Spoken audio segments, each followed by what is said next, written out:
Hello again everyone, welcome back to ptet.chemistry channel. This is the start of this section B topical MCQ on 10.1. That's to do with introductory organic chemistry, all those isomerism, terminologies, type of reaction, that kind of simple organic chemistry. Yeah. So with these last 10 kind of questions on the Cambridge International A-level chemistry, which is also becoming more popular in the other A-level examination body, is this kind of statement question where if 1, 2 and 3 are related to what they're asking, there is A, 1 and 2 are related to what they're asking, there's B, 2 and 3 being C, and if only 1 is correct or incorrect based on whatever they're asking, then there's just option D. So here it's asking you which compound shows cis and trans isomerism. A lot of students will know that you need carbon-carbon double bond, but you must not have two groups of atoms, or what we call substituents, that are on the same side of the carbon-carbon double bond. If you have that, then you cannot have cis and trans. So one of the requirements to have cis and trans is you must not have those two groups that are the same on the same side of the carbon-carbon double bond. Okay, so if I check option 2, but 1 in, so I'm gonna do skeletal formula. So it's 1, 2, 3, 4 carbon, so it's but, and then it's alkene at position 1. Okay, so there's no cis and trans here because based on what I said, this is a CH2 and it violates it, so you cannot have cis and trans when you have the two groups that are the same on the same side of the carbon-carbon double bond. Number 2, cannot have cis and trans. By logic, your only answer will be D, which is 1, and you know that you can with 1 because 1 is but 2 in, so that is the trans but 2 in there, and of course you can have the cis but 2 in over here. Alright, and by logic, you know that 3 also cannot have cis and trans. If you draw it out, propene, 3 carbon alkene, so 1, 2 and 3. I've somehow chosen to show the double bond here, so I have to start with the lowest number here. It's the same if I start from here, 1, 2, oops, nope, it's not the same. If I start from this side, then it's 1, 2 and 3. But I have a 2 methyl, so I have 2 methyl, I have a 2 methyl. This is exactly the same as that, okay, based on the numbering scheme. And you have two groups that are the same on the same side of the carbon-carbon double bond. In this case, it's CH2. In this case, it's 2 methyl. They are the same on the same side of the carbon-carbon double bond. You do not get cis and trans here, all right?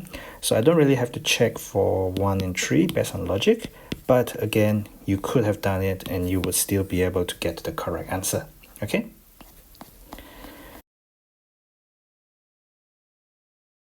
Moving on to the next question, what will always be a characteristic of a compound containing a single carbon atom with 4 different groups attached to it? We are talking about a chiral carbon. Okay, so that's the definition of a chiral carbon. So you definitely have a chiral center. You will have an optical isomer, which is defined as non-superimposable mirror images. Okay. So these are part of the definition you have done whether you're doing a theory paper or whether you're doing paper 2 or paper 4 really. Okay, so they can ask you that.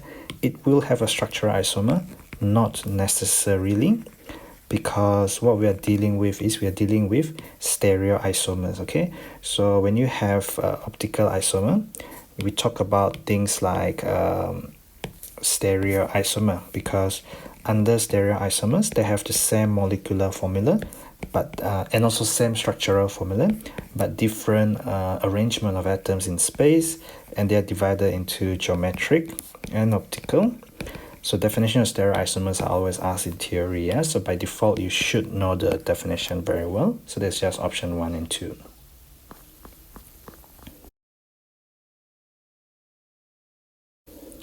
For this next question is about optical isomers. So you got to identify chiral carbon. Usually we put an asterisk on it. So chiral carbon refers to a carbon bonded to 4 different groups or atoms or substituents. Yeah, this is a cyclohexane ring, so carbon from 4 bonds. So the carbon there shows 1, 2 and 3. There is a hydrogen. If you think about the plan there in the middle, okay, so I haven't drawn a proper one. But if you think about this side, it has OH, this side has no OH, this side and this side are different. I can already spot a chiral center there. There's also a chiral center there and also there, but not there because these two groups are the same, not there because these are CH2, CH2. Okay, so there are 3 chiral centers there. So 2 has chiral center, therefore you have optical isomers. Okay, for this one, you can have chiral center there, there, and there. Because if you imagine 1, 2, 3, 4, 5, this is the middle carbon. This side has aldehyde, this side has no aldehyde. So no matter where you are, they are going to be not symmetrical. So the carbon there is bonded to 4 different groups. Okay, so there's chiral there. Here there's no chiral carbon because this is a carbon sp2.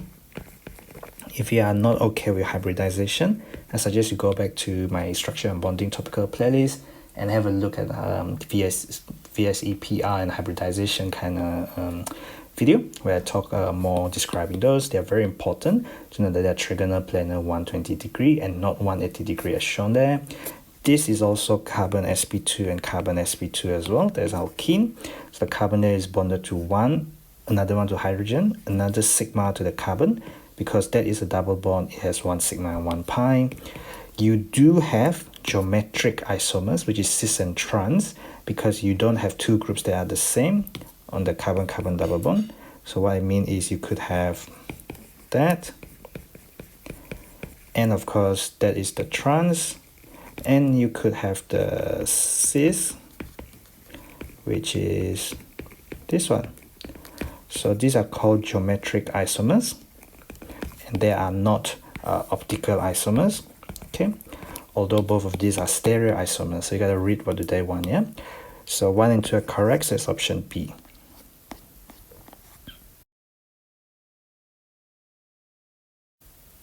In this next question, it's about a free radical. So the definition of a free radical is a species with unpaired electron, yeah? A species with unpaired electrons. Alright, so what do we know about the chlorine oxide radical? So this is a chlorine single bond to oxygen, and there is a single unpaired electron on the oxygen. So the oxygen is in group 16. It must have used only 1 for bonding, okay? But it's not charged, instead it's a radical, okay?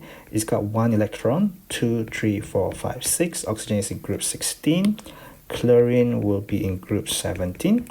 It has 7 outer shell electrons. It's used 1 for bonding, so it still has 6 more.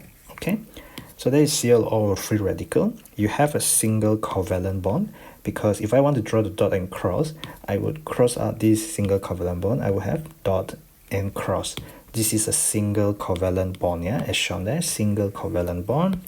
An odd number of electrons because, well, you know, these are even, but you have an unpaired electron because they already told you it's a free radical. So from the definition itself, you know you have odd number of electrons.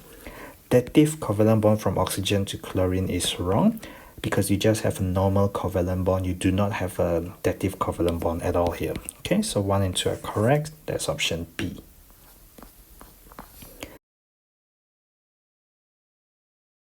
This is the last question of this 5-question series. So in which pairs are the members stereoisomers of each other? So they're asking for stereoisomers, which again could be geometric, which is cis and trans, but it could also be optical isomer, which are your non-superimposable mirror images. Okay, so you got to know your definition of stereoisomers, yeah? Here you can have the cis, and here you can have the, what have they done? They say the members are stereoisomer of each other, right? These are the one with high priority, so there is the cis, and this is also the cis. So these two are exactly the same.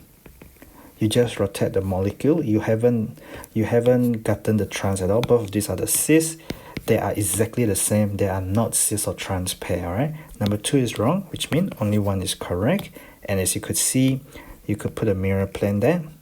I don't like the way they've drawn it, okay? So usually we would have carbon there, and then we have that thing coming out towards you, and that thing pointing away from you into the screen, coming out and pointing at you right in the eye, okay? So I don't like the way they've drawn it, but they are indeed mirror images of each other. So they are non-superimposable mirror images because you have a chiral carbon bonded to 4 different groups of atoms or 4 different substituents. Okay, the same deal with this one is that this is exactly they are not the same as each other, because here you could tell the CH3 and the Br on different side, on different carbon, but here the CH3 and the Br on the same side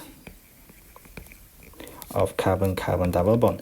When you have cis and trans, you can only alter their positions on the other side of the carbon-carbon double bond, but they don't go onto the same side. They are not cis and trans. They are not geometric isomers. Okay, hence number 3 is wrong. But I could get the answer as D by looking at number 2 and knowing that they're exactly the same by thinking about both of these being cis isomer. This is the end of this 5-question tutorial series. If you enjoy these tutorial videos, please subscribe to the channel. Please share them with your friends, your class group chat, your juniors, your seniors in schools, and my channel has the GCSE and O-level playlist as well to suit the 14 to 16 years old, year 9 to year 11 students. So if you know anyone in those age range, so do share with them as well so that they can benefit more people. Thank you for watching, and I'll see you in the next video.